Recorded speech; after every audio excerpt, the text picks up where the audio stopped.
it reflects the heat. Faces directly south, of course. And the stone wall is just an extension of the garden, but it looks like it's about a foot taller. It is, it is. Why? Just that much more heat retention, right? That's right. I mean, that stone will hold the heat, and that's one reason you get those late tomatoes. And other things, lettuce also grows in here, parsley grows in here, leeks grow in here. Yeah, I see you've got these raised beds. And you know, the soil in here, just like in your garden, looks so dark and rich. Even where you haven't watered it, it looks dark. It's better. And is that all that good I compost? pet these in here. You pet them? I pet the plants in here. The ones outside are just friends. These are pets. Okay.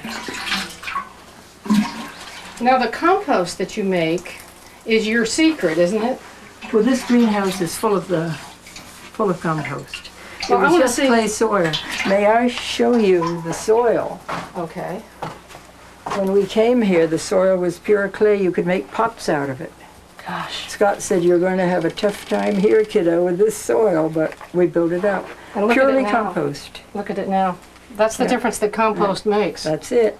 Let me show you the compost pile. Hi, Helen. Hi.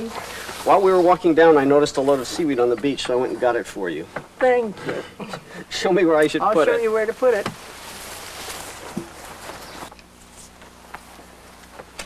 Oh, Helen, it's nice to see that what I learned from you and Scott is still happening. Layers of brown material, layers of seaweed. Can we throw these weeds in first? Well, you're the boss. Seaweed on? Yeah. That looks good. You're in charge of that. I'm in charge of putting some seaweed on.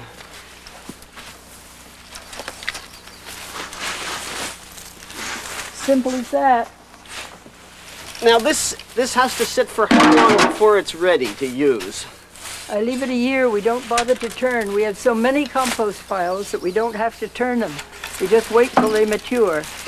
Can we show everybody what it looks like when it's finished? Yes. Where would that be? Up here.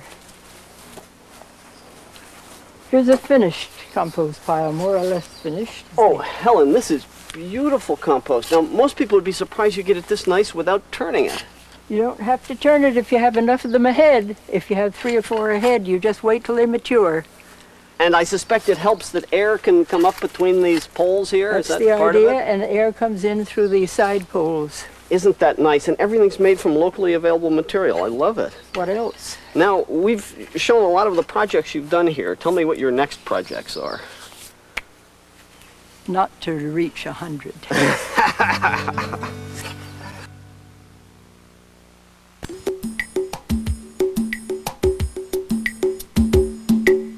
The root cellar is the perfect model of self-sufficiency as far as root crop storage goes. In the same way, when your root crops are in the garden, they take as much of the sun's rays as they need for photosynthesis. The root cellar can use just as much of the fall and early winter cold as it needs through air exchange, and the process is just as natural.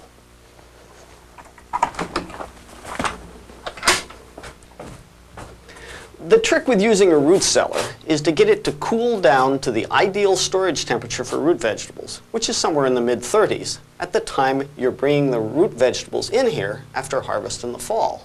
Well, there isn't cool enough air in here, but there is cool enough air outdoors at night as the temperature goes down in the fall and early winter nights. So the trick is to get the cold air from outside into the cellar and keep it here.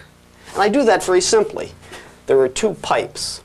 This is the warm air exit pipe, and it's up near the ceiling, and warm air rises. And this goes into a little chimney outside the building. And the warm air from the ceiling then can exit out through here. This pipe, which is the cold air intake pipe, sits right at ground level outside and lets the cool air come down and fill the room. And this is happening automatically. Warm air rises, cool air falls.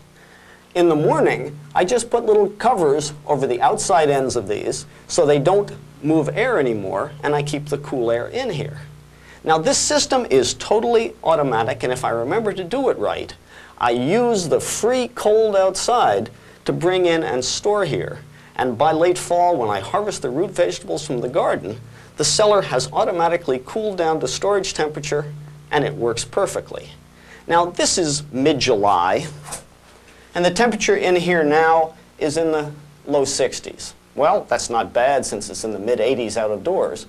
But it isn't a good storage temperature, except maybe for some of the new potatoes I just harvested. It's good to keep them for a while. But basically, that's no problem because all the vegetables in the summer are fresh from the garden. The only time I need the root cellar to store them is when it's too cold out of doors for them to stay out of doors. And by then, I've used the natural cold out of doors to cool it down in here, and they come in here. Now, what could be simpler than that? One of the keys to garden self-sufficiency is not to have to buy fertilizers. And the best way to do that is to grow the fertilizers right in your garden as green manures. Green manures are plants that you grow in order to turn under and make the soil more fertile. And usually they're legumes, that is, plants like peas and beans that can take nitrogen from the air and store it on the roots, and then you have lots of nitrogen in the garden to grow good plants. Well, we've set up a smorgasbord of different green manures here, and we're going to see which ones are best suited for my soil. This is a poor sample of soil. We're trying to improve it. The first one I have here is hairy vetch, and even though it looks low, it's actually quite tall because the vines fall down. This is an excellent green manure because it's the hardiest of any of the ones I grow. This will grow longer into the fall, winter over, and grow again in the spring, so it'll protect the soil for me. Now this beauty here are bell beans. Bell beans are closely related to fava beans, and they have really done a job. Obviously, they like the soil, they put on good growth, they've beaten all the weeds, smothered them in fact, and I would say, except for the fact that the seeds of this are more expensive than others, this is really a winner. This cute little fella here is bird's foot trefoil. It has one advantage. The stems are very thin, and the leaves are very fine. And if I want something to turn in and decompose quickly, this will decompose much more quickly than obviously a heavy stem plant like those bell beans. That's an advantage of this, but I really haven't got much growth. I probably wouldn't try that again. Now these are lupins, sweet white lupins, and they're closely related to the lupins in the garden, only these are annuals. They've done a darn good job, not quite as big as the bell beans, but they have another advantage. They have a taproot that goes right on down and penetrates the subsoil. And so if one of my problems were a compacted subsoil, I'd probably think that was a pretty good choice. Okay, here we have a failure. This was Crotalaria, or at least I tried to plant Crotalaria here, and Crotalaria obviously didn't like my soil or my conditions. It needs good hot weather. In hot conditions, this can grow 12 foot tall in the summer. This has all come into weeds because the Crotalaria has failed. I'm going to mow those down before they go to seed on me. Now these four are really quite similar, but they're all different. This is a new one for me, beerseem clover, originally from Egypt. And it's come in so thickly and nicely, I'm going to give this another look. I still don't know how plants will do grown after I turn it under, but thus far it's promising. This is Korean Lespedeza, another hot weather green manure, and probably one that's not suited for here. Too short, not enough growth. And these are two good old New England favorites. Sweet clover and red clover.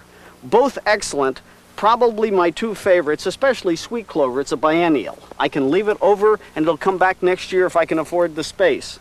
They don't smother the weeds though, as you can see, quite as well as the bell beans did.